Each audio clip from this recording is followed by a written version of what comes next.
Slam poetry. He doesn't care if it's perfect. It's time to slam now. It's the biggest poem I've got inside of me. She was a thief.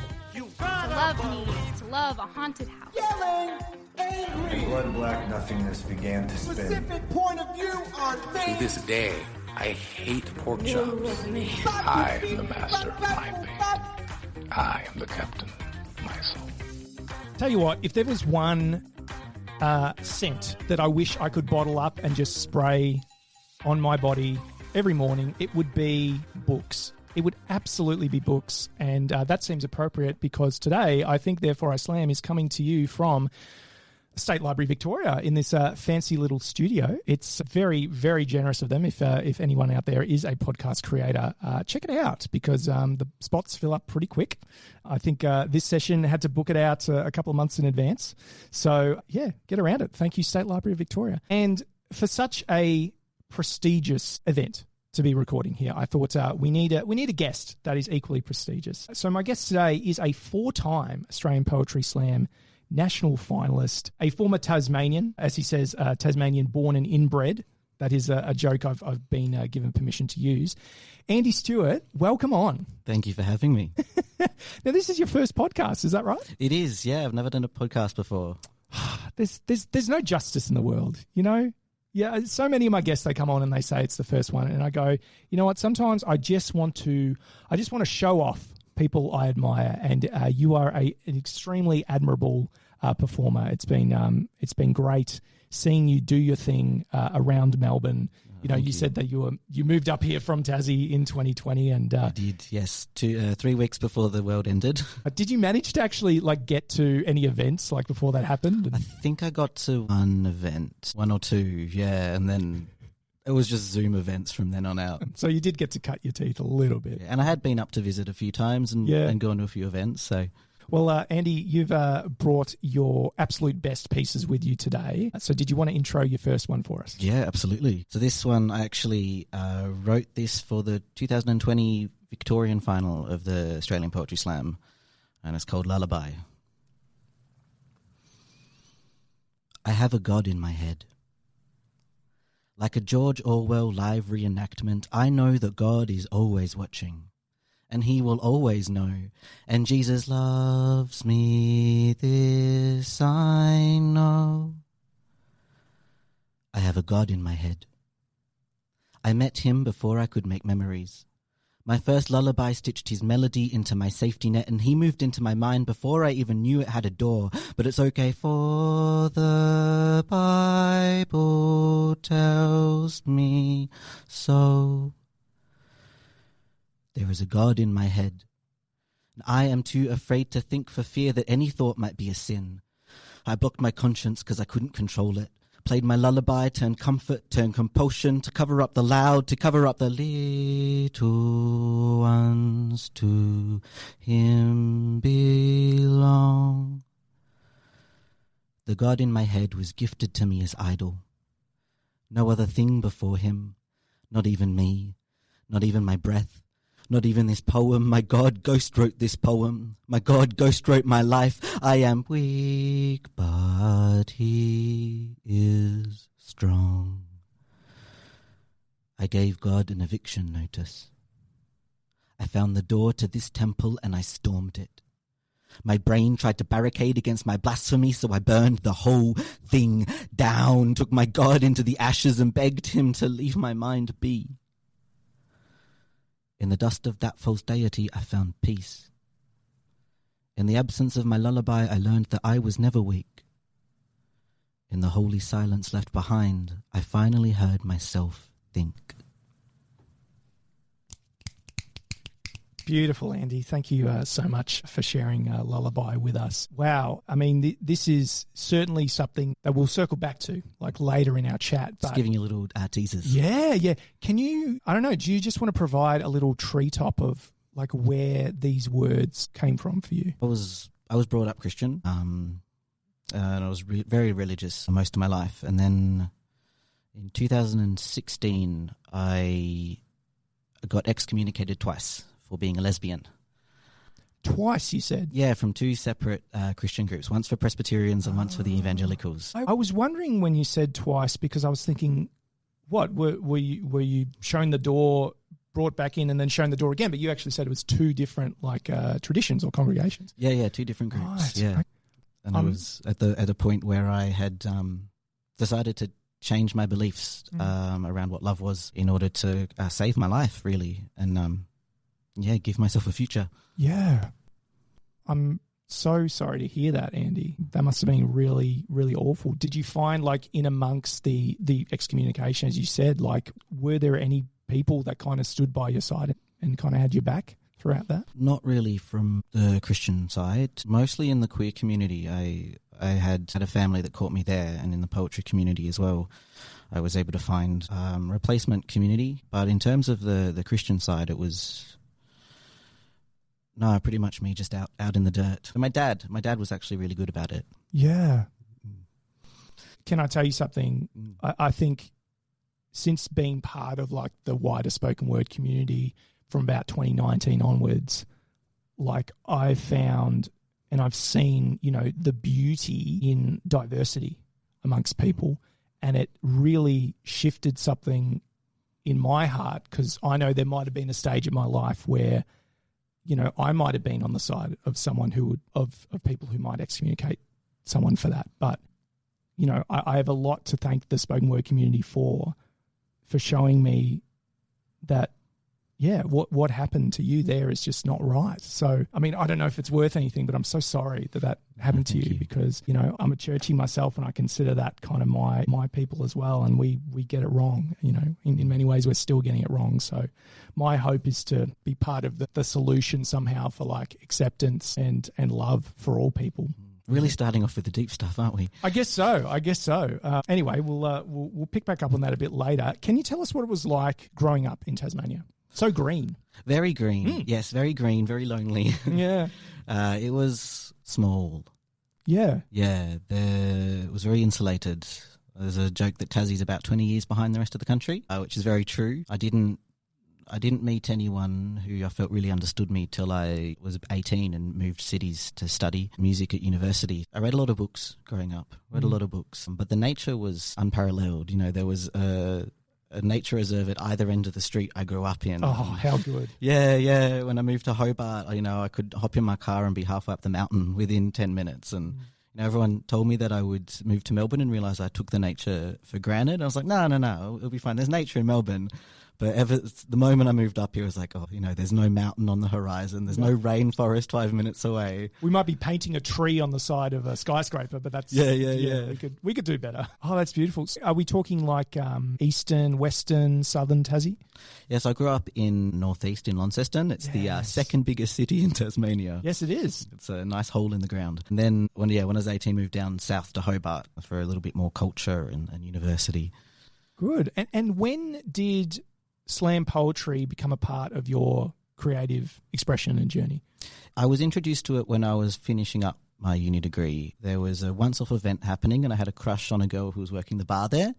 So I went along. And I was a songwriter, so I was really big on lyrics. And I was sitting there listening to these poets going, hang on, this is something I can do. And thankfully the thing with the girl didn't work out, but the poetry, once I was introduced to it, I was just hooked. Yeah. And so I started going along there was a monthly open mic night, Silver Words, and then I wrote my first poem.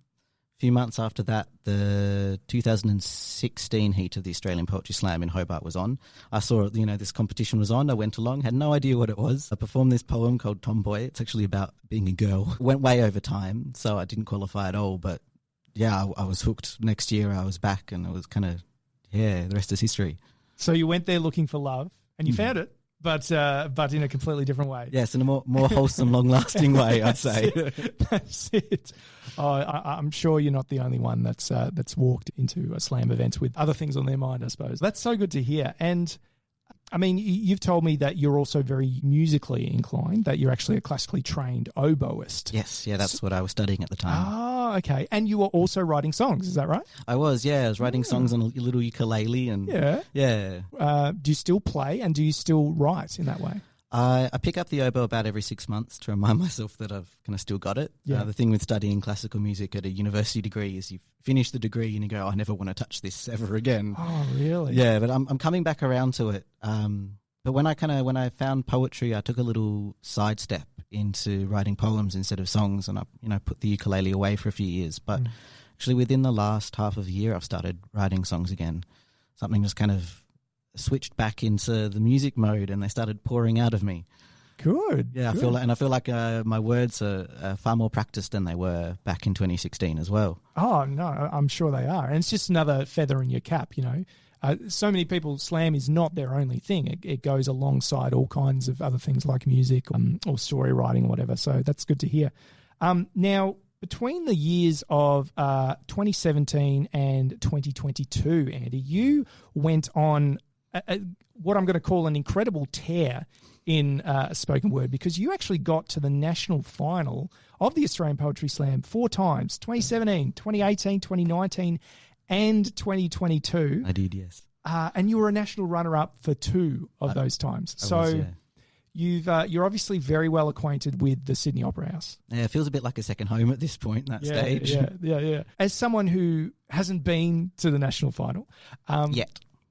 Thank you. Can you paint a picture for us of what the atmosphere is like there and what it was like to be in such lofty company? So the first year I was actually quite surprised when I was on stage. I was used to doing poetry in pubs and back rooms and things. And I remember getting up on the stage and just being shocked because I couldn't see the audience because of the stage lights. And it just felt like there was this black wall in front of me. And I kind of actually switched into music performance mode for that one. I ended up getting my poem wrong as well, but nobody knew. They never do. They don't. But kind of knowing that and going back the next couple of years, the vibe is kind of unmatched.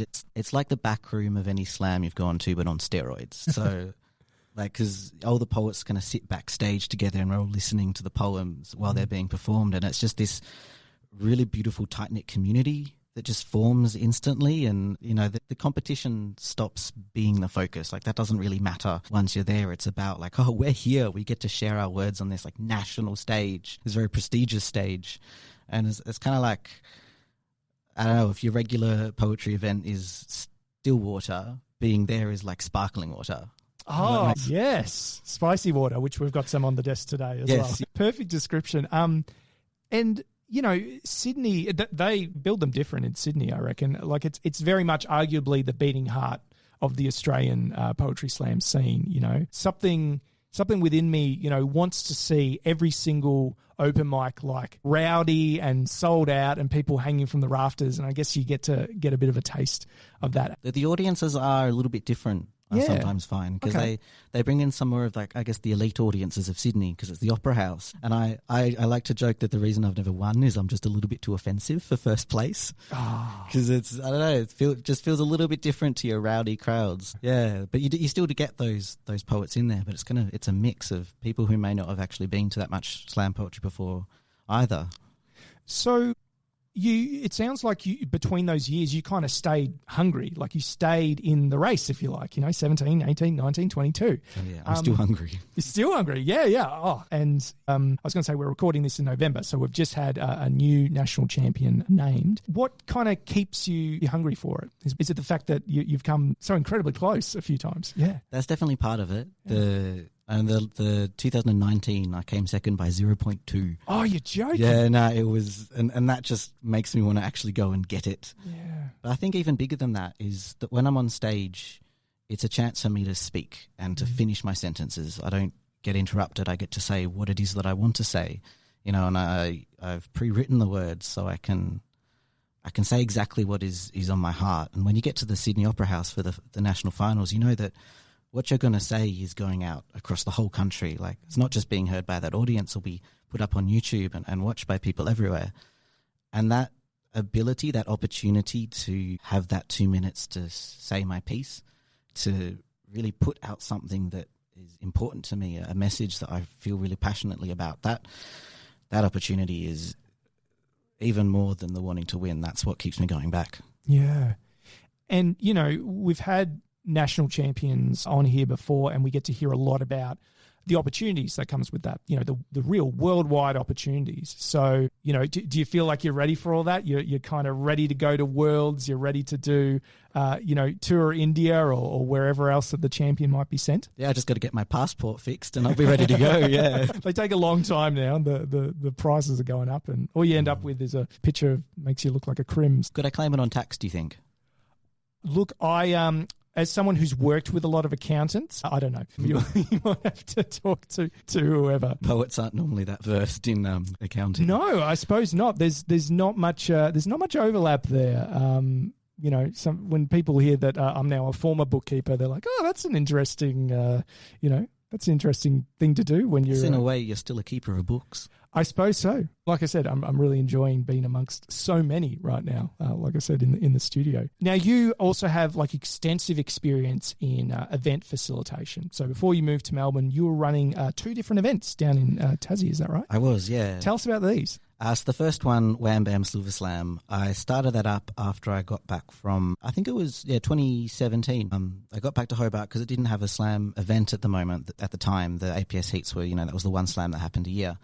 And I was part of the open mic night, which was Silver Words. So I talked to Tom. So he was running the open mic night Silver Words at the time. And so I got back from the APS and I went, we need a slam. We need something happening down here.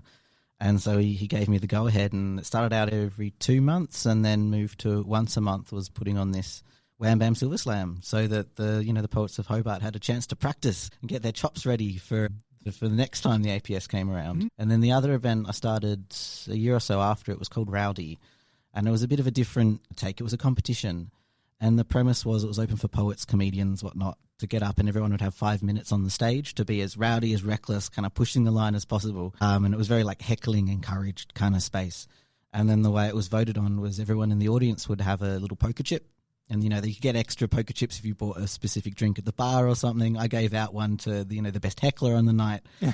And everyone would put their poker chips in the little cup, like a red, American party cup, of whichever performer they liked best. And that whoever got the most poker chips would take the door fee and stuff.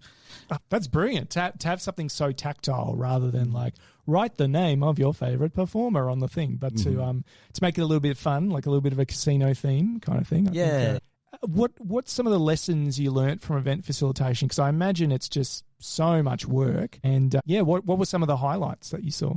The highlights were definitely some of the features I had. So I remember one particular feature, Edwina, I brought her down from Launceston and the bar was packed. It was, I think, the busiest that the event had ever gotten. And I booked her for a 20-minute feature and she ended up going like 40 minutes or so. And everyone was still there. I just kind of had to cut it off because the bar needed to close eventually. Oh, no. But that was one of the highlights, definitely, featuring her. One of the lessons I learned was don't try and run an event every week. Because I was running Rowdy every week except for the last Thursday of the month where I'd go to the other side of town, which was like a 2-minute walk away, and run the Silver Words event. So, which is a good thing in Melbourne. You don't have to run an event every week. Yeah. Well, we know that there are some weekly events out there, so I'm very interested to see the people who are doing those. I'm thinking of Bar Russo, I'm thinking of clay pots and everything. It's a big dedication. It's very much a labour of love. Oh, very much so. And Hamish, who runs those two, I'll be keen to chat to him when he comes on about what that's like, to have that kind of dedication because, I think he just loves it. Have you ever heard of Poetry Peddlers event in Tassie? Yes. Does that run in Launceston? I think it might, yeah. I had Lucia De Luca on a while ago and she featured there during her official, unofficial Australian tour. And apparently it's being run by the same person for like 30 years or 35 years. And I'm just like, wow. I bet there's some stories there as well in terms of like, was there any infighting? Has everyone always been friends the whole time? Like how do you sustain that? I mean, obviously, I guess if you're planted in a community and you really love it, what was it like, moving to Melbourne and having to leave some of that behind? It was twofold. So on the one hand, I was really sad to kind of let that community go, and because by the time I left, I was pretty much running most of the Hobart poetry community. So it was bittersweet to leave that behind, but it was also it was good for me because I was very much a big fish in a little pond feeling, and so moving up to Melbourne was this feeling a kind of a much bigger pond. I was able to give myself all this more room to grow, and I was able to attend events and competitions because I wasn't hosting all of them. So that was, for me, it was a really good move. I needed it at that time, and I really needed something to push me so I didn't get kind of stuck in a rut with it. Do you have any desire to like host something again or not so much? Not at the moment, but probably at some point. Yeah. And, you know, I occasionally host for Wordcraft. Yes. Yeah, so Ren Rapture can, you know, when she needs a little break. And it's always fun to get up with that. Good. Yeah, just keeps you sharp, keeps it. Yeah. I always thought that, like, when I started the podcast, it was something was building for me, and I was like, I'm either going to make an event, and who knows how that would have gone. I'm either going to make an event or a podcast, and I guess it turned out to be a podcast. So, yeah. Well, like you said before, so many of us haven't been on podcasts, so this is really your opportunity to pop the Melbourne cherry, if you like. Yeah, there you go. I want every single event to be like sold out, and so, you know, when I broadcast this, I'm thinking about, you know, people listening and hootering and hollering, or maybe not, like whatever their reaction is. You've described your love of metaphor, and you've described yourself as like a galaxy full of metaphors or something? A queer galaxy in the shape of a poem. Yes. Tell us about this bit of self-description. How did that develop? I think there was a point around probably the 2017, 2018 time. I'd kind of gone through this process of realizing I was a lesbian and you know, being kicked out of the church for that. And that was a really big identity crisis for me. I had to really figure out what my values were, who I was in that sense. And then I got through that and I was like, oh, cool, that's done. And then suddenly Wham came up into, oh, I'm not actually a girl. You know, kind of my sense of self started shifting in that sense, trying to figure out, you know, what gender I was, who I was in that sense. And at that point, I was seeing a therapist at the time, and she asked me, okay, well, where do you feel most at home in your body? And it was on stage. When I was on stage, I felt the most like myself, the most able to perform myself authentically. And so I was able to take that and go, okay, well, what is it that I like about this person, that I am up here? How can I kind of take this down into my fuller, you know, offstage self, you know, kind of take all these elements and flesh them out a little bit more. And so for me, that being on stage as a poet gave me the gateway to finding my more authentic self, my more true self. And especially with the gender, there was a point where I was getting really stuck in the needing to define exactly who I was, and kind of the what if of, you know, what if I get it wrong? Am I this? Am I that? And the same therapist kind of steered me away from needing to have a more specific, you know, limited definition into kind of exploring the more collective whole of who I am. And I don't know if you've heard my poem Satellites about being a man or a mouse. Ooh, I'm not sure. Oh, I'm not sure. Yeah, go on. I think I did it for the 2018 Australian Poetry Slam. Yeah. But in this poem, I go through all these different metaphors of trying to figure out who I am. I mean, am I a planet? Am I a satellite? Am I, a shooting star? Am I all these different things? And it was an exploration of the great expansiveness of who I was and who I can become. And in that, I started to see myself as more of a galaxy, as a complete collection of all the people I've been, all the people I will be, all the different multifaceted elements of me. And that work with that has really helped create this sense of peace with myself, and this ability to be a very complex being and not need to, cut anything out or narrow anything down. And it was through that process that I was actually able to, come through my gender journey and go, okay, well, I'm a trans man, and it was through not limiting and restricting myself, but opening it up and allowing myself to be whatever came out, kind of thing. Yeah, the galaxy, it kind of, that saying we contain multitudes kind of thing kind of goes along with it. Can I ask you, like you said, you've been on this kind of long and complex journey with gender. Do you feel now like you're at a place where your outward appearance matches who you are? Yeah, I do. That's so cool. It's been about year and a half now that I've been able to really recognize myself in the mirror. Wow. And I didn't realize just how much I couldn't before, but now I see my reflection. It's just like, yeah, that's me. I can see in my eyes, in my reflection, I can see myself recognizing myself. Yeah. And it's the most phenomenal experience. Like I'm on skin level now. I'm on the surface. Yeah. Comfortable in your own skin. That's it's really beautiful to hear. And I had top surgery about a year, actually pretty much almost to the day a year ago. It was the last day of spring. I had top surgery last year. And ever since that, it's been a whole new level of, all my edges are complete now. Yeah. There's no parts disconnected. There's no, part of my body map that isn't correct. And it's a bit wild, really. It's taken me about a year to kind of come around to it and go, oh, I have a full body now. Yeah. It's like, wait, they just let me walk around in this thing? Yeah, I can do whatever I want. What? Handstands. No, I can't do that. Am I right in saying that when you had that surgery, you were doing some crowdfunding for it as well? I was, yeah. So I fundraised for most of the funds. It ended up being about 12,000 plus a bit. And I was actually hosting some little events in my backyard for that. Yeah. What did it mean to have, friends, community, whoever contribute to something that meant so much to you? It was incredibly humbling. Asking for help that way, it's one of the hardest things I've ever done. Yeah. I've got that hyper independence kind of thing. And so to actually push myself to ask for that help and to then have people give it and give it willingly and give more than I asked for, it made me feel part of the world. It made me feel very, whatever the opposite of alone is, I felt cared for. I felt part of a group. Yeah. And it was incredibly humbling. It's like these people have been willing to give me their love, give me their labor. That's one of the reasons I was hosting events, was because I felt like I need to give something in return for what these people are doing. So it really, it was that pure distilled community feeling. Yeah. And look, I wouldn't be surprised if you'd inspired other people to kind of take a leaf from that book and to say, hey, I'm crowdfunding for a surgery or whatever the case may be, or a project to kind of get it out there. It's so vulnerable to let people know what you want, because in doing that, you're almost, that someone is going to bear witness to whether you get what you want or not.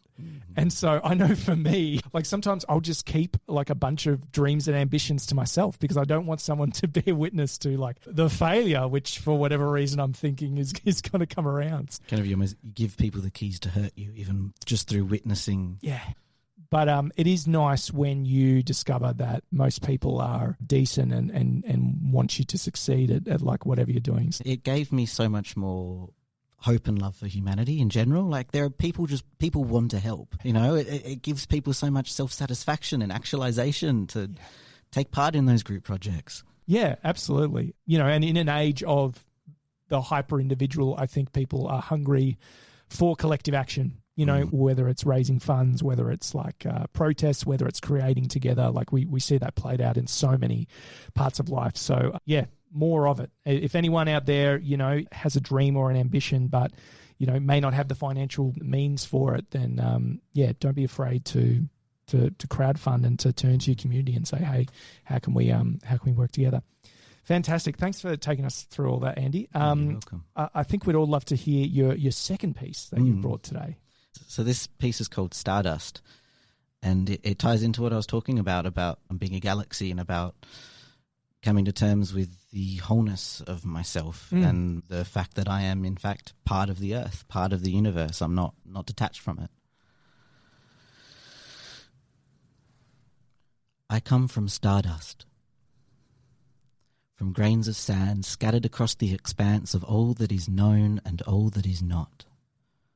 I am not disconnected from this dance of death and resurrection, the rise of the moon and pull of time and tide and tapestry intricately interwoven into the constellation of self.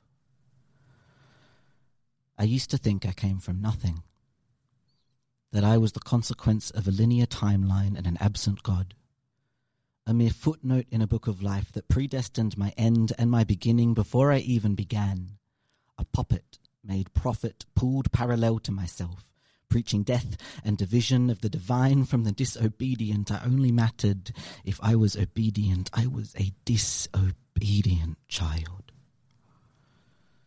kept on permanent probation, hoping to hold out long enough till death decides if I am destined to be ejected out of heaven, playing puppet to my parents' God in fear of disconnection. But the stars do not exist for me to disconnect from them. This carefully constructed collection of celestial self is intricately interwoven into the constellation of all that is known and all that is not. I am not disconnected. I am stardust. Beautiful. Again, I mean, you've talked of your love of metaphors already, and it's coming through so clearly in your work, which is great to see. I do want to return to kind of what we opened the episode with, if we could. You know, you've already shared that you were excommunicated from the Christian church, but you've recently been on a little bit of a different kind of spiritual journey, haven't you? Do you want to talk a little bit about that? Yeah, for sure. So I began my deconversion from Christianity in 2016, and it was a very long deconversion. It started with reanalyzing what love was, that love was something that bears good fruit. And then I got kicked out of the church. And I think I'm actually now grateful that happened, because to me, it's the easiest way to leave. Oh, wow. And I don't think I would have left if I hadn't been kicked out. And then I moved up to Melbourne in 2020. And just before I moved to Melbourne, I went to a festival in Tasmania, New Kind Festival. And when I was there, it's got a very had a very big focus on the Palawa Pakana, the Aboriginal people of Lutruwita, which is the proper name for Tasmania. And I learnt a lot more about their connection to the land and that history. And I remember coming away from it going, hang on, this is an 80,000-year-old connection to land here, an 80,000-year-old story.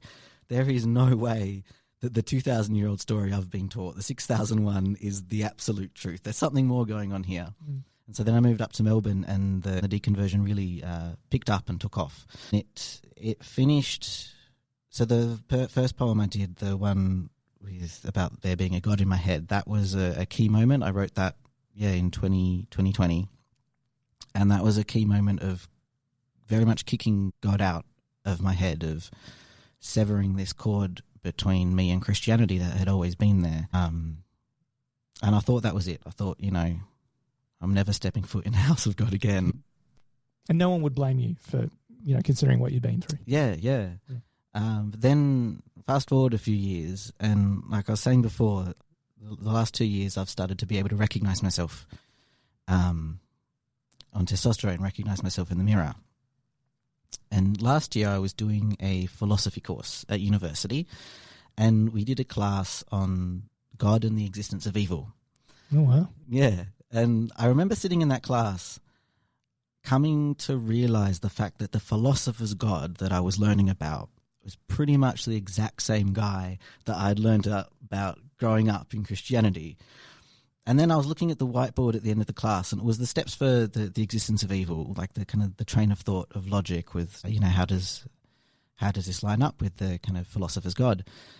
And I realized this is the exact same train of thought that I learned in evangelical Christianity, and just needs one more step, and Jesus is the answer. Yeah. So that was that was pretty much the end of my deconversion. Very soon after that, I was at home, and I wrote this down. I wrote, I do not believe in the Christian God. And I remember that moment. It felt like there was like a thunderstorm going on. I'm pretty sure it was a perfectly clear day. And that was the very end of it. And that evening I had the biggest pain flare-up of my life. It was in my right hip. It was so intense I ended up in ER. That's the one time in my life I've had morphine. It's very, I'm never allowed to have that unless I'm in a hospital. It's very nice. At the time I was writing a song. And it was a song about being half Dutch, half farmer, because on my dad's side I come from farmers from kind of the UK, Scotland, and on my mum's side I had always learnt that I was Dutch. I'd grown up saying I'm Dutch, no, I'm Dutch. And when I got home from the hospital, within the next couple of days, I was looking in the mirror and I was singing this song, and I stopped because I'd been growing out my beard. My beard had filled in. I'd been growing my hair. It was getting quite long, very curly. And I stopped and went, hang on. I don't look Dutch. I don't have the blonde hair, blue eyes, Aryan dream kind of thing going on. What's happening here? Who is this guy that I'm seeing? As it was this moment of realizing that I had no idea who I was from. I had no idea what people I belonged to. And so I went looking in my mother's line on like online genealogy sites and things, and I started finding a lot of Jewish names. Right. And I kept digging and just kept finding all these different clues that pointed towards the fact that I definitely had Jewish heritage. You know, I started making sense of the stories that my grandma told of growing up in Nazi-occupied Amsterdam, you know, and why I have this vast emptiness, this vast gap where the culture from my maternal heritage should have been. You know, I never had any connection to Dutch heritage or culture. I never knew anything about it. There was just this absence there. And the more I kind of researched, the more I thought about it, the more it made sense as kind of the only answer that I come from Jewish bodies. You know, I have Jewish ovaries. I've got this body comes from that people. And that it's been a long and slow journey, but I've started exploring that and actually I'm at the very beginning of a return journey there. And, you know, I started making sense of why growing up in Christianity, I somehow, like, my base knowledge from my childhood in Christianity was all the quote-unquote Old Testament stories. So all of these, you know, stories of the ancient Jewish stories was the foundation of my world knowledge, my history. Did you feel like maybe there wasn't a lot of care taken in that? As in, you know, generally speaking, you know, the Christian church might look at those first 5 books and not treat them with the gravitas that maybe they're due as Jewish, like, wisdom texts? Well, that's something that I've kind of found on this end of it, is realizing that a lot of, you know, my Christian peers growing up and my friends who used to be in the church didn't have that experience that I had. They didn't have these first 5 books as so foundational. So for me, I'm going, hang on, why was it that me, this little kid in this church where my grandma went, somehow managed to get this education in the Sunday schools? Oh, okay. Yeah, so I think there was more of a bit of a crypto education going on where nobody said what it was that they were teaching. But somehow, even through this Christian facade, through these Christian teachings, there was this knowledge that was able to be passed down. I think that's something that is very common in Jewish history, and the kind of necessity of assimilation and kind of forced conversion and conversion for survival has still enabled these stories to be passed down through the generations. So once, like when I was about 10, we moved from a Presbyterian to an evangelical church, and that was far more heavy focused on the New Testament kind of things, far more on Jesus and whatnot. And that definitely treated it very differently. When in that church, the Old Testament was all a metaphor for Jesus. It was, you know, I remember the first pastor, we got this new pastor, and the first sermon series he did was Leviticus, and he was going through Leviticus from the beginning, finding in every chapter a metaphor for Jesus. And these are laws about baking bread and, you know, cleanliness and all those kind of things. They can be quite dry sometimes, but it was very important. It was a book of law. Yeah, you know? Absolutely. But it all had to be channeled through this very narrow, always bringing it back to Jesus and, you know, kind of death and resurrection, eternal damnation framework. And so I remember going to that church, my connection to those earlier stories became more disconnected. Kind of the God of my early childhood was replaced with this Jesus figure. And yet, even going to that church, I somehow managed to learn that Jews were off limits to evangelism. And I don't know how I learnt that, because I've talked to other people and that's not the case for a lot of them. They didn't learn that. So I'm not really sure what was going on there.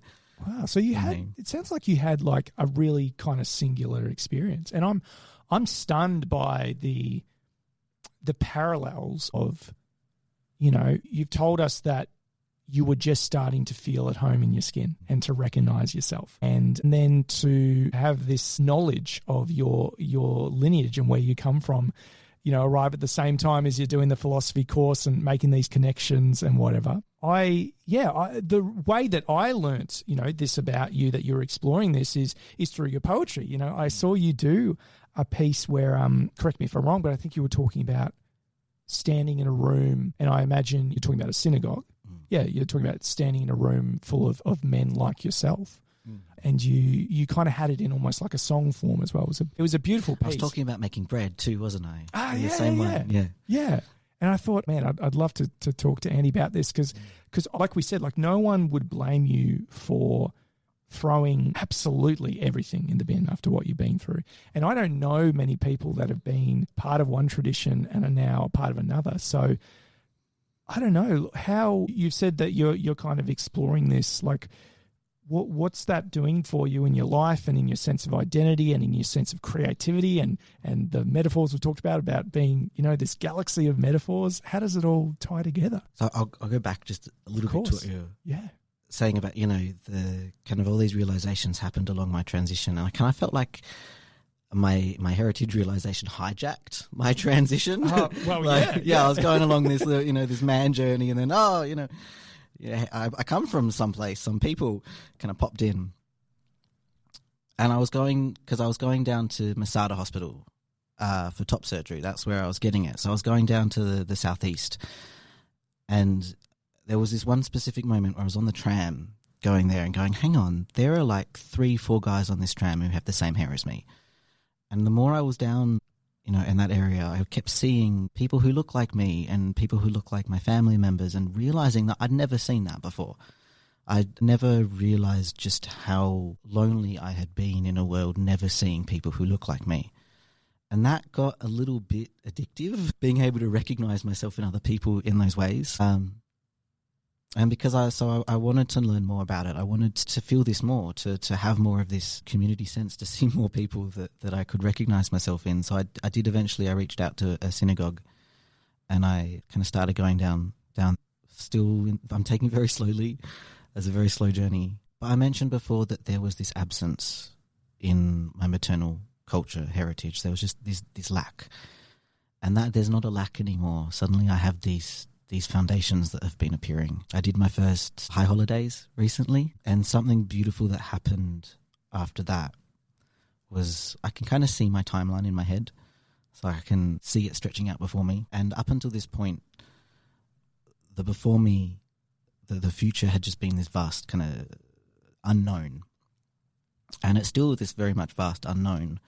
But after I did this, kind of went through these very, very holy days and, saw so many, especially older men, a lot of older men, elders who looked like me, who I could kind of see my future self in. In my timeline, suddenly there appeared like scaffolding. So this long-term structure that this vast unknown of my future was structured around. Suddenly there was this, I'm not going to be alone anymore for the rest of my life. I have this community now that, however long it takes me, because there's a lot I have to learn. I've kind of missed out on the last 2,000 years. Yep. But I have this place that I belong no matter what now. And it's beautiful. The other thing that happened around the same time was I have this safe place in my head that I go to. It's a little cottage in the woods. And I got lots of different me's there, mostly from my past. Kind of me's that I take there, and they're safe and happy and comfortable there. And what happened after these, kind of in the middle of this very specific week for me, was an old man appeared in this safe place. It's old man me. He's never been there before. Oh, wow. Yeah, but he's sitting by a window in this little cat cottage reading a book. And he's there to stay now. Like he's a fixed point in my future. And I've never had that before because I joined this community and I'm going through this long process. And because I started seeing all these people who look like me and then meeting these old men who are my elders. We come from the same people. I now have a future. It's not even something I knew that I didn't have before. That's incredibly moving, Andy. That's incredibly moving. And it sounds like through this great reorienting of everything that's happened, everything you've shared in the last little bit, do you feel like you're starting to almost like get out of survival mode? Is that what it feels like? Yeah, absolutely. Yeah. I've been getting out of survival mode slowly. Yeah. For a while. But there's a stability now that I have that I didn't have before. There's this very, very solid foundation. This might sound like a bit of a tangent, but my grandmother, so my maternal grandmother, my mum's mum, she had really bad dementia when she was old. And having this beginning of this filling in of this culture, this long heritage of knowledge and story of the people that I'm from, it feels like it's filling in all these gaps that she didn't have in the wiring of my body and my brain, of the kind of intergenerational history that we hold in ourselves. And it feels like there is this actual physical rewiring that's happening, joining up, a connecting back of the pathways that have been lost over, forced assimilation and survival. And so in a sense, like, I've brought myself finally into this place of physical safety, of more good mental health, of a more stable, actual life, meeting my basic needs, the hierarchy. And now there's this, it's like if there's a galaxy inside my head, it's like the star charts are actually aligning up, and I've got this solid foundation that is allowing me to now fly, I guess. Something that I was doing while I was making bread, I think I put this in the poem you heard, was I was learning some Leonard Cohen songs. Oh, great. Yeah. And that in itself, I think, is a big part of how I've been able to start writing music again. Because, he and I are from the same people as well. Technically, he's a distant relative of mine. So to learn those songs while I was learning to make bread, it was like my body was fully returning to itself. Like I was becoming a new level of alive that I'd never been before. What a absolute gargantuan artist to look up to, old mate Leonard. I saw a fantastic quote from him the other day. I'm paraphrasing here. Some people think art is the fire, but art is more like the ash. It's the evidence of like the fire in your life and a life well lived. Ooh, I like that. Yeah. I mean, it might have been someone, taking the piss and attributing it to him when it wasn't really. But I kind of saved that. I was like, that's something there. You mentioned like a rewiring and like a re-coming together. It's funny because I'm pretty sure, take the word religion, for example, the base word is like a re-ligamenting, almost like bringing the branches back to a tree. And I suppose in this conversation, like for those listening, like whatever you think of religion or faith or whatever it is, we're losing third spaces, you know what I mean? And just having like an eldership, if you like, or older, wiser people in your life is so valuable. So I'm so pleased for you, Andy, that this has been so life-giving for you. You know what I mean? And you talk about it with such warmth, and I can see how much it means to you and the kind of life it's bringing you. So thank you for sharing that. You're welcome. Thank you for being a safe space to talk about it. Yeah, no, I thoroughly enjoyed hearing that. In some other news, there has been some other things happening that have not been so life-giving in this kind of space. I'm having trouble knowing even how to frame this. I'm just going to leave this to you, I think, like to just speak your piece about, I don't know, what has been happening in your world recently. So I still have a little hesitancy in calling myself Jewish. Sure. Straight up. I'm not bar mitzvahed. I've got a lot to learn still. I'm still at the very beginning of this return journey. But this year, I experienced something which actually gave me some validation, some affirmation, because I started getting treated the same as a lot of Jews around the world are being treated right now, because I got cancelled. So it all started off, I was booked for a feature gig, and I haven't been ready to actually talk about my heritage, my return. I've been very selective with who I've shared it with. I wasn't ready for it to be kind of out in community. So I got booked for this feature, and they didn't know I was Jewish. I wasn't going to talk about it. And it was a fundraiser. They were running it. It was a fundraiser for, I think, some Palestinian children. And, I agreed to do the gig. I thought I think all children should live freely, peacefully. And the morning after they'd launched the Instagram event, I got a message from them saying that they'd had to cancel my feature because they'd got messages from two people. One of them is someone who has a history of stalking and harassing me, outing me as Jewish to them, so they had to cancel it. And I thought, all right, okay, I know don't make good optics. This is not great. I just kind of let it be. And then within the next couple of months, it came to my knowledge that there was a petition that had gone around the entire country, all the poetry scenes, calling to cancel me, calling to deplatform me.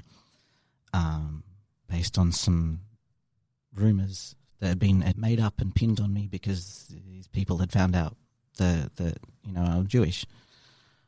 And then I think the petition got reworded again and kept going around because Ren Rapture, who runs Wordcraft, she had quite a few people come to her and try and pressure her to deplatform me, basically kick me out of Wordcraft. And because you were on the volunteer team, you'd done some open mic stuff there and various things. Yeah, it was a good community that I was part of and very, very dear to me. And she refused to. She's the one person who has actually come to me and sat with me and listened to me and talked about where I stand on things and what my beliefs, what my experiences are and have been. And so she, said, no, I'm not deplatforming my friend because of some rumours.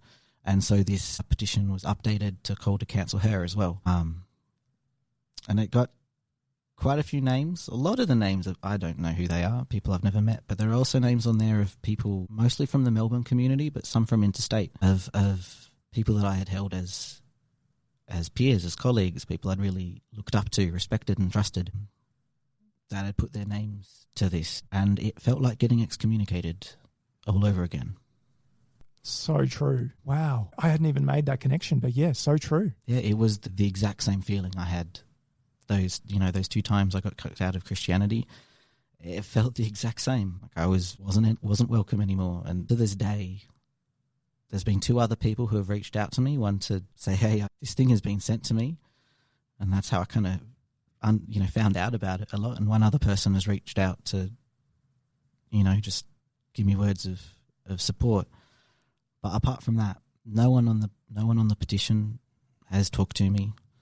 No one else has reached out to me. And it's very a feeling of betrayal and of being isolated from the group. Incredibly unfair, I think. Things like this, we are at the cusp of the age of AI where it is going to get easier for people to even create truths or create untruths about people and to push certain things.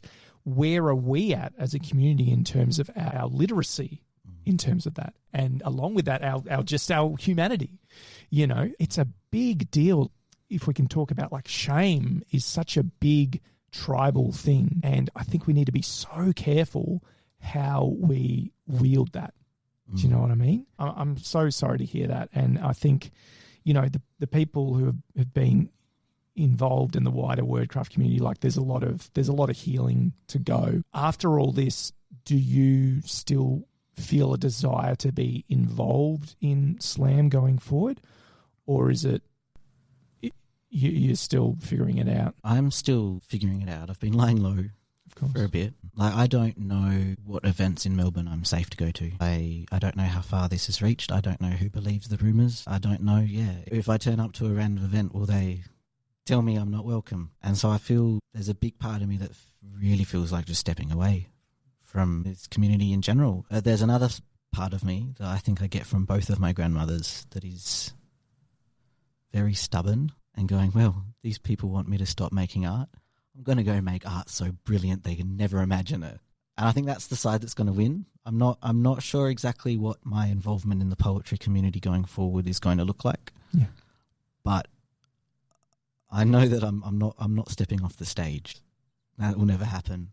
Can never get me to stop performing. It's where I feel alive, Well, I do hope that side wins out. Throughout hearing about this whole thing, the sense of us showing that we're vulnerable to groupthink. If you have a disagreement with someone, there are so many things that you can do. You can call the shots on your relationship with someone and just go no contact. You know what I mean?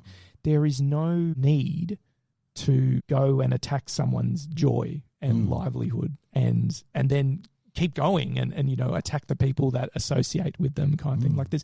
There's no need for it. And I hope that, you sharing a bit more of your story here is maybe helping people understand. I know during this process I've asked, I don't want to know, who was involved in signing what, because I don't want to have that in the back of my head. It's not about necessarily calling people out and then shaming them, That just keeps the cycle going, doesn't it? Yeah. That's right. So the circuit breaker, what is the circuit breaker for something like this? Do you think it is getting to create again. The slam community should be for everyone. It should be safe for everyone. A big thing about this is that it's actually has nothing to do with me. You know, I didn't even know about this thing that was going around until, you know, some of my friends were like, hey, Andy, there's this petition. And the whole time it's actually had nothing to do with me. You know, it's a story that's been made up by someone who I guess they want to make themselves feel big.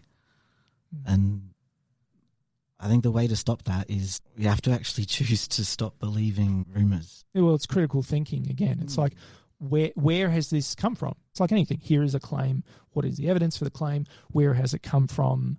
And does we talk about punishment fitting crime, but there's no crime here. Do you know what I mean? When we talk about cancel culture, we know that modern term comes from like the Me Too movement, right?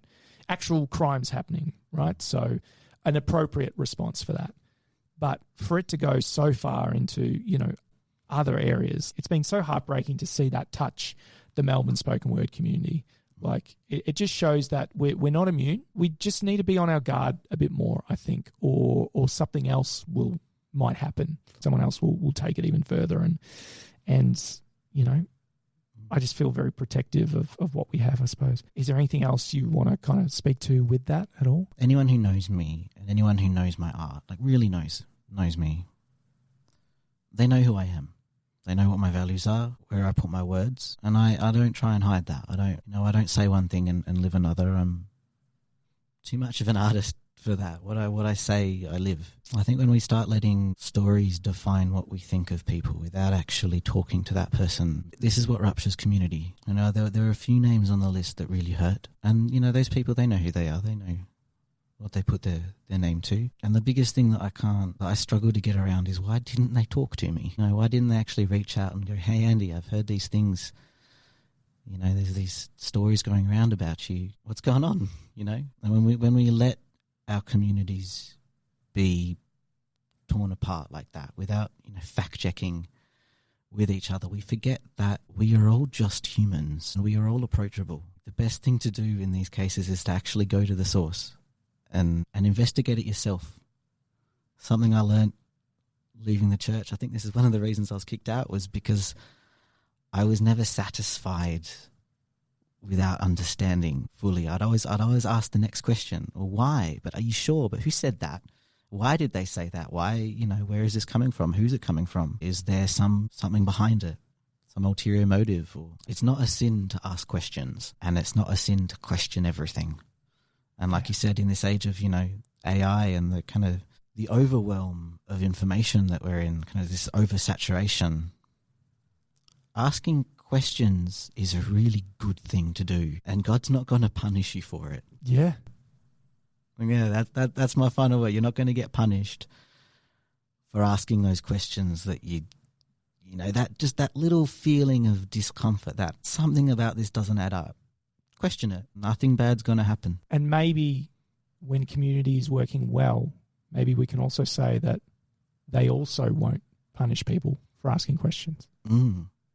Yeah. Or for being different, or whatever the case may be. You know, one of the most brilliant things that I'm learning in my little return journey to Judaism is that asking questions is encouraged. Yeah. It blows my mind a little bit. The term for turning the diamond, have you heard this? What's this called? Super compression or something? Like no, sorry. Midrash. Is that the term? Oh God, I'm sorry. I might be way off course. I think is it called midrash, which is the kind of the process of having people in a room and debating scripture. Is that midrash? I'm not sure. I don't. Okay. I think that's still something I'm yet to learn. No, that's absolutely fine. That's absolutely fine. Funnily enough, I learned about this from I don't know if the name Rob Bell means anything to you, but former like mega church pastor in America.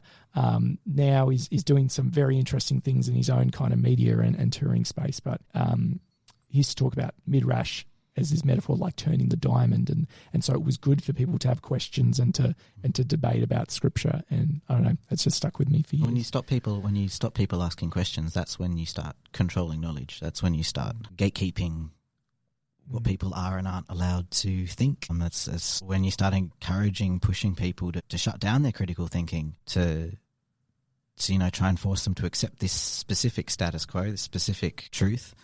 When people aren't allowed to question things, that's when you start getting into cult spaces, really. And that's the dangerous space, because that's when people start having to suppress themselves and suppress each other.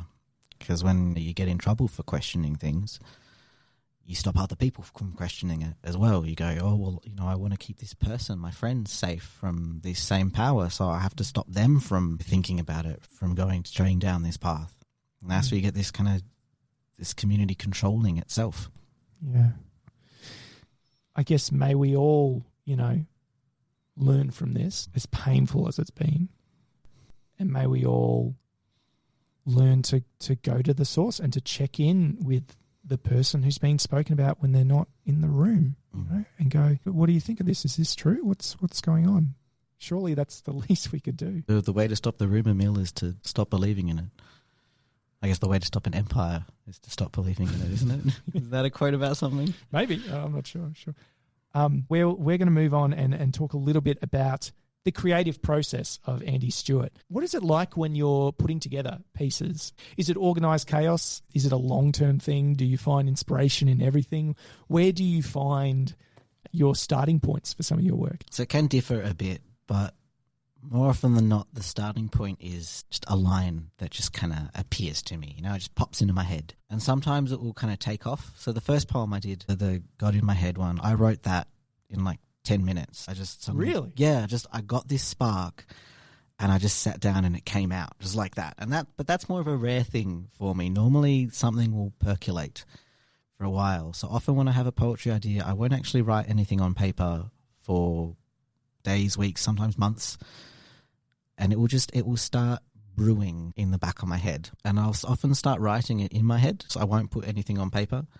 The first couple of poems that I wrote back when I was starting out, I actually had to remind myself to write them down once they were done. So if I forgot, I could get to them. But for me, once the poem is fully written, the poem's done. The art is complete. So the process really is the percolation, the letting it brew. A lot of the time I'll actually stop myself from writing something down, because if I put it down on paper, almost it takes it out of my head in a way, and it interrupts that brewing process. Is it a little bit like making bread? Just wondering. It's a little bit more like making brisket. Ah, okay. Actually. Yeah. Like I'm getting into making brisket. Oh, good. Yeah. You put everything into this crock pot and you put it in the oven and then you just leave it for hours. And it's like that. Like I have this spark that appears in my head and I just have to let time take itself along this idea. I'll kind of run it through sometimes and maybe like another line will appear. But often I don't even think about it. It's just there in the back of my mind until one day another line appears.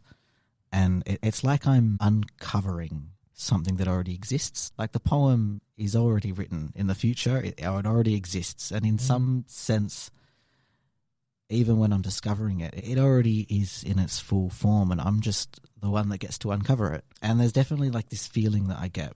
And I get it with writing songs as well, that sometimes like I'll come up with a line and it just won't feel right. It's like that's a potential line, but something's wrong about it. And it won't be until later when I come up with a different line. It's like, oh, that's the one that's supposed to go in there. So this all sounds quite kind of whimsical. Like, what's your process? Oh, it appears to me in a dream. Yeah, it's such a privilege to uncover. No, I definitely relate. Yeah. And oftentimes it will be percolating for months, maybe even years. And then I'll sit down and I'll just write it all out.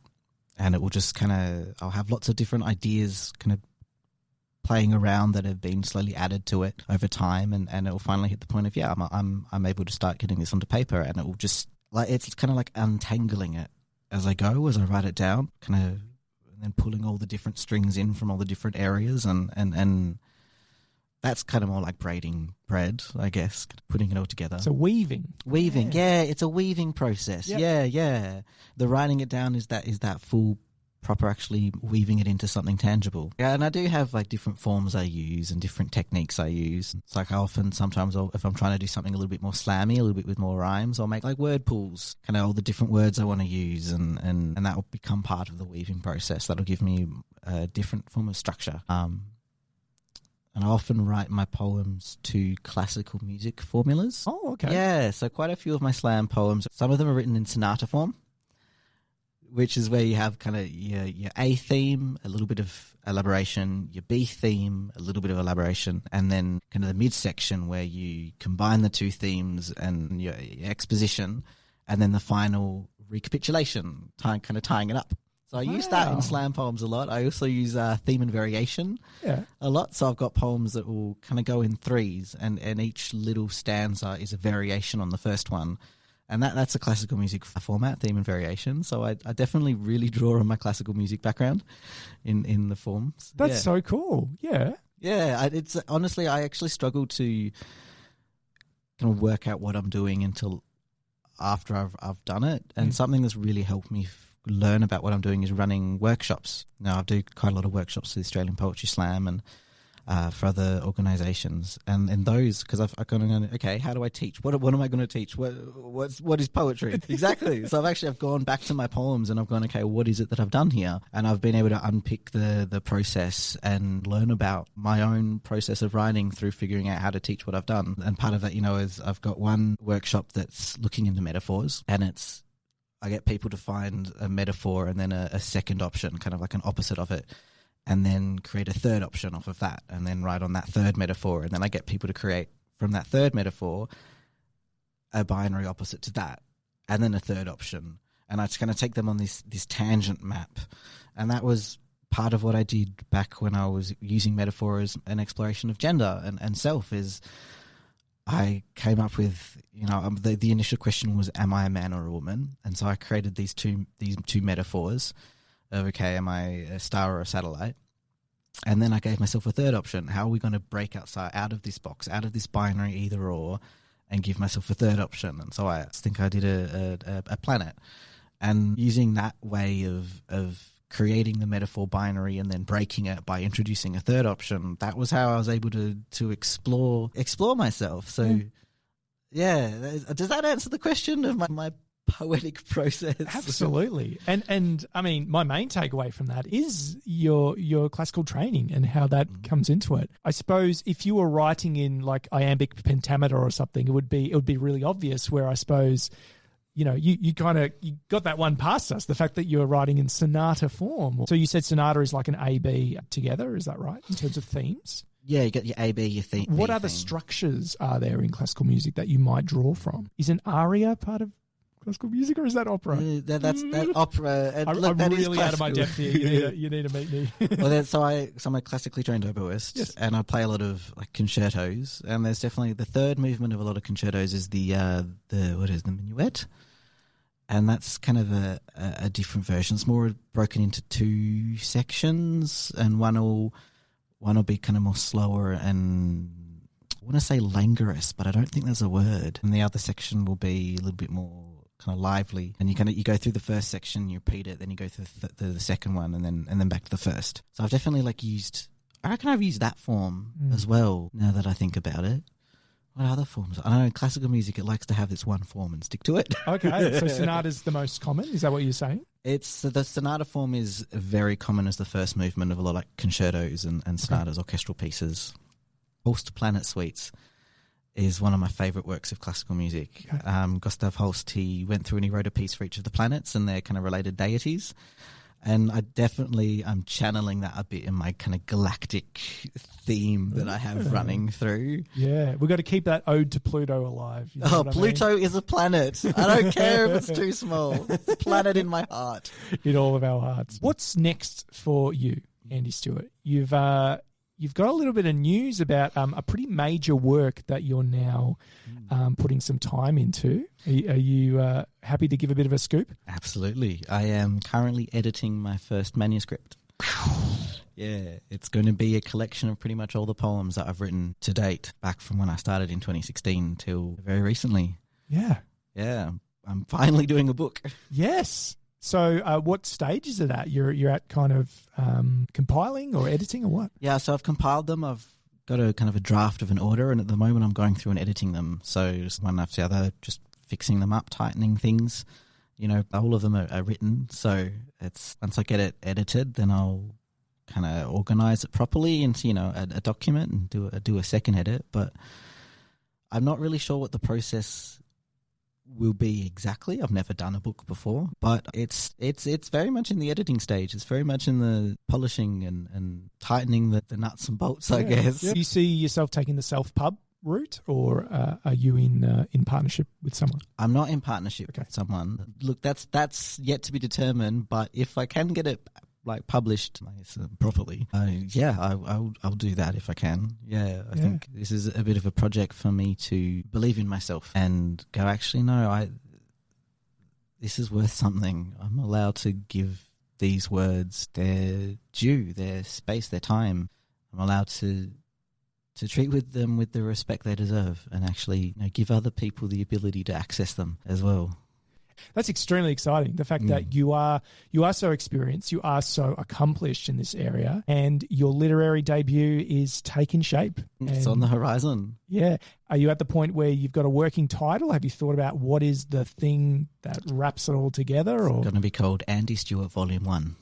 Okay. That works. Yep. That absolutely works. You know what? The theme of this book is, it's my poetry. Yeah. I could never work out whenever I try and organize a book before, it's like, well, what poems do I put in? What do I leave out? What's the theme? And it's like, actually, I just want to put all of these in a book and get that out and free up the space for me to write more things. You know? Let it be exhaustive. Let the curation be like, hey, this is me. This is my work. Because I realized when I thought about what book I wanted to read of mine, it's like, I actually just want a hardcover copy of all of my pieces, because they're strewn across notebooks and Word documents and all that. I just want a collection of them all. I'm going to get my own hardcover copy, I reckon. Yeah. That's so exciting. All right. Well, we'll be keeping our eyes peeled for that. I know you've talked a bit about, just still making your mind up about what performing looks like for you. But, really hope that the day when you'd come back to the stage is soon at hand as well. Well, we're in a new season now, Andy, and new season means new metaphor. And the metaphor we're running with this season is an orchestra, which is right up your alley. Yeah, it's very on theme for this episode. Very much so. So imagine you are part of a spoken word orchestra, right? Which instrument are you playing in that orchestra? I think I'm the conductor. Taking the front and center spot, yeah. The orchestra is my words. Yeah. Yeah, I think because the conductor brings it all together. They pull the strings. Yeah. They collect the many instruments into the whole one machine. Yeah. Either that or the oboe, but that's just because I'm biased. And I think it's the best instrument there. Yeah, no, exactly. And, it's very easy to look at a conductor and think, they're not doing much. Some guy waving a stick. Can you give us some insight into what it takes to be a good conductor? I mean, I've seen Tar, but that probably doesn't say everything. Yeah. So I think, because you do sometimes get conductors where the orchestra isn't actually really following them, Okay, sure. Maybe a guest conductor has a big name, but it's like, oh. Yeah, but this is a spoken word orchestra. Yeah, this is a good conductor. We do it properly. So what would a good conductor do? The good conductor interprets the music and brings it to life. So you've got like a classic Mozart symphony, everyone's heard it 100 times. A good conductor will be able to get up and bring something new out of it. Will be able to take this music and not transform it, because it's not making it into something different, but interpret it and bring it to life, make it alive in a way that is like it's being played for the very first time again. They have to get everyone playing together, to have this cohesiveness that's, you've got quite a lot of people in an orchestra. If everyone was just doing their own thing, it wouldn't work that well. So they do have to tie all that in together as well. But they really have to take what's on the page in front of them and bring it to life, bring it into being. I guess it's, you have a poem that's written on a page, and then you get up on stage and you perform it. It's a similar thing. You're taking this written thing and you're making the art live again. For a short period of time, it is a tangible experience of a thing. And so in that way, it's quite similar. And you infuse it with all the other things of music, dynamics, personality, Rhythm. staccato. Yeah. I'm sure that there's probably no two orchestras or no two conductors that would do something 100% the same. There would be always like one little signature there. Yeah, they all have their take on it. Yeah, and that's why, they get to take the big bow at the end. Mm-hmm. Wonderful. All right, we've got a conductor. I'm looking forward to seeing what everyone says. We've got to fill things out. We've got to have some brass sections, some timpani, some strings, whatever it may be. Yeah, good. Our next segment is a new one that we're starting this episode, and I am shamelessly ripping it off from Diary of a CEO, one of the most successful podcasts in the modern world. So thank you, Stephen. Please forgive me. You get to leave one question for the next guest, not knowing who they are. So it's going to be a spoken word or a slam poet, artist. What are you thinking? If you had the opportunity to feature alongside a classic dead poet, who would it be and why? Whoa, that's huge. Yeah, that's huge. Unfortunately, I don't have a question for you because we're just starting this, but you're starting the domino line off very well. That's that's a good one. I don't really have an answer for that either. Did you say they have to be dead? It can't be alive or dead. Yeah, this is like a classic dead poet. Yeah. Classic dead poet. Okay, yeah, but cool. You're bringing them into a feature like in a modern day stage. Yeah. Okay, cool. All right, I'm going to run with that. Andi, if people want to know more about you or follow your work, upcoming manuscript release, very exciting, where's the best place for them to head? The best place is my Instagram. It's galactic_flamingo. You also just pop Andi Stewart into the search bar, and that's Andi with an I, not with a Y. But yeah, that's where I'll be posting mostly about my book, and it's I've got links to YouTube, which I think has one video at the moment. So, is this your personal YouTube? A poetry YouTube. Oh yeah, it's so good. Oh, we got one video up there. We've got to flesh that out in good time. Maybe by the time this episode comes, there'll be like 2 or 3 videos. Yeah. So. Do you know what I found that? Because a good friend of mine, well, he's been on the show, Jude Chrisan, started like filming me and sending me videos of, like I didn't ask him to, but he just sent me videos of footage that he's taken, and I've actually been really grateful for it, to actually have a bit of a record and then, just chucking it up on YouTube. So if you're going to a spoken word night, just film people. I mean, maybe ask them first. I don't know where it comes down to that, but like it can mean a lot. And it can slip the mind. You're not always thinking about like, I'd actually like someone to record this kind of thing. You don't always have that opportunity. So, yeah, the more kind of raw footage of us doing our thing in the wild, the better. Andi, I've been so thrilled with this whole conversation and the weird and wonderful places it's taken us to. I feel like we've really dug into some important stuff that's happened and what we think we should learn from that. So thank you for being so generous with your time. You're going to play us out with one more piece. So this poem is called The God of Time, and it is about the day back in 2016 when I decided to live. This is about the day that started my deconversion. I think that's all the introduction it needs. Yeah.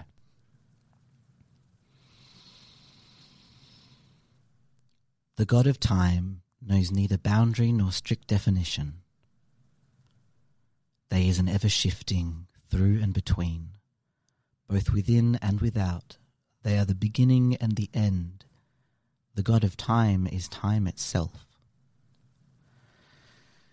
Time personifies itself into the image of a friend and finds me in the vegetable patch. He watches for a while as I shovel and turn the dirt, uprooting fistfuls of couch grass as I go. In a brief moment, in between, crouching low to the ground, I stop. One hand on the spade and the other in the soil. Eyes closed, it is soft, cool velvet between my fingers. Though I never meet time and again I pause and realize he is here, behind my shoulder, in the veggie garden before it is a veggie garden. Time sits with bare feet beside me and gently rubs their ankle. When I open my eyes, I am neck deep in tomato plants. Time and I talk as the sun turns above. They answer questions and I ask them. I ask them a question I have always wanted to ask. I say, what was my God really like? The God of Time smiles a somber, silent smile. They bow their head, turn to my past, and disappear from view. When time reappears, it is in a memory of 7 years ago. They sit cross-legged on the floor of a one-bedroom apartment at the end of the line. I see myself from a distance, curled up on a dark blue couch. I hold my fate in her lap. Time breathes into the room and all is still. He murmurs softly to her. I do not hear the words, but she remembers the melody. When time finally answers my question, it is with one word. In that one word, I find an entire universe. They say, love. Time returns to a wooden boardwalk on a nighttime river. The shift is gentle in the wind and the sky is clear and starlit. We walk for a beat, in silence but for the steady chink, chink, chink. There is a second hand shackled around the ankle of the god of time, and it slows his step. Love is like a plum tree, time tells me. A plum tree in full bloom, heavy laden with fruit. The god of time stops and looks up to Orion. A tree is told in the nature of its fruit. When the trunk is thick, but the boughs hang barren. When the leaves are many, but every blossom dies, in this I read its history. I walk with time through an endless garden. His shackles are gone, leaving spring in their step. They stop occasionally, here to smell an apple blossom, there to pick a fruit. A plum runs deep red juice through his fingers. Time shows me the plumpet in the palm of my hand and says, "This is a plum tree." It doesn't look like much, and less like a tree. The withered husk is only half the size of my thumb, and I tell time as much. I say, "This is not a tree, it is barely a plum." Time grins and beckons from inside the memory. "Do not be afraid," they say. "You and I both know how this ends." I sit cross-legged next to time on the floor of a one-bedroom apartment at the end of the line. When he talks, she echoes the words so that I can hear. He tells her stories of fruit trees and farmers, of rocks and weeds and birds and seed, and of the toil and turn of the dirt. She imagines a garden with a fig tree and a prophet. The teacher and time lock eyes across the grass, and when I speak, she does not see me, but I see when she changes her mind. "You are like a plum tree," I tell her, "in full bloom, heavy laden with fruit." She does not see the fruit. "A tree can only fruit when it is free," I tell her, "when the soil is rich and the sun is warm." She holds my heart on her lap and cries out to an old and distant god. Softly I say, "A bad thing does not bear good fruit." Her hands are in the soil. She sits bare feet on the grass.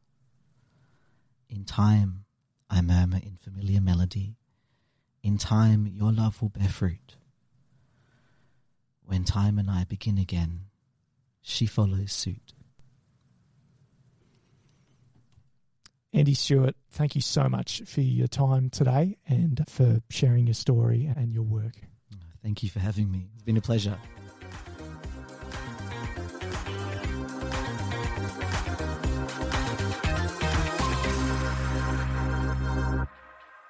Weetabix fans, what's that all about?